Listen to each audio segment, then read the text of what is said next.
जय जय श्री राधे, जय जय श्री कृष्णा। मित्रों, क्या आप सभी जानते हैं मन में ईश्वर का भय अच्छा होता है या बुरा? तो आइए एक छोटे से प्रसंग के माध्यम से जानते हैं। दो शिष्य एक गुरु के पास गुरु दीक्षा लेने के लिए उनके आश्रम में गए। दोनों गुरु के पास गए, गुरु को प्रणाम किया और कहा, हे गुरुदेव, हम आपसे दीक्षा पाना चाहते हैं।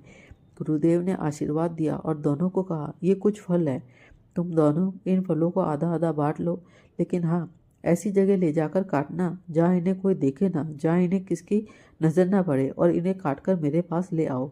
दोनों शिष्यों ने गुरु को प्रणाम किया और उनकी आज्ञा को मानते हुए फलों को आधा आधा बांटकर अपने साथ अलग अलग जगह के लिए प्रस्थान कर गए।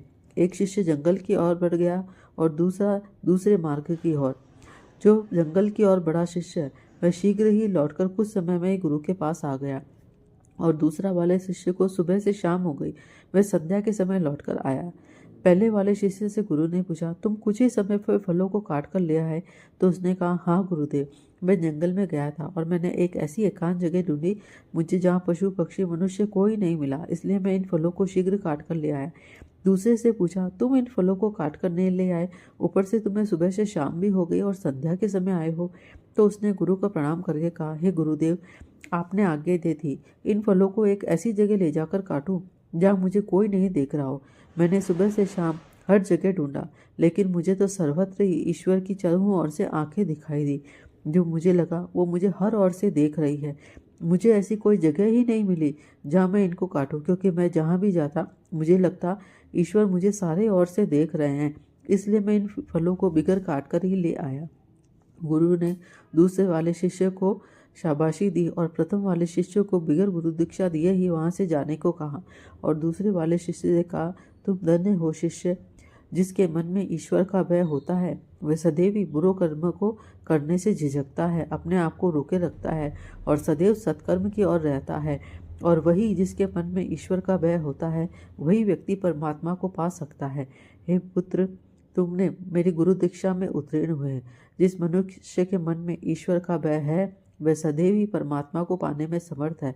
वह सदैव ही सत्कर्म को अग्रसर रहेगा, वह सदैव ही पुण्य कर्मों की ओर अग्रसर रहेगा। और जिस व्यक्ति के मन में ईश्वर का भय नहीं है, वह बिगर सोचे समझे गलत कार्यों को करने में निपुण होता चला जाएगा और जीवन को भ्रष्ट करता नाश करता हुआ चला जाएगा। हे पुत्र, तुम मेरी परीक्षा में उत्तीर्ण हुए।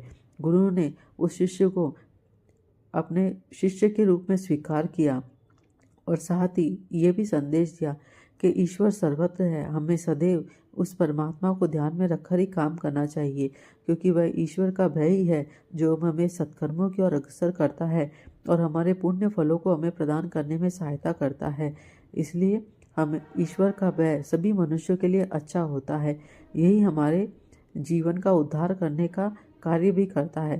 अगर आपको मेरे द्वारा दी गई ये जानकारी अच्छी लगी हो तो प्लीज़ लाइक शेयर कमेंट करना ना भूलें और साथ ही मेरे चैनल को सब्सक्राइब करना ना भूलें। ऐसी ही रोचक कहानियों को सुनने के लिए मेरे चैनल पर बने रहें, मैं मुझे सहयोग करते रहें। जय जय श्री राधे, जय जय श्री कृष्णा। मित्रों, राधे राधे।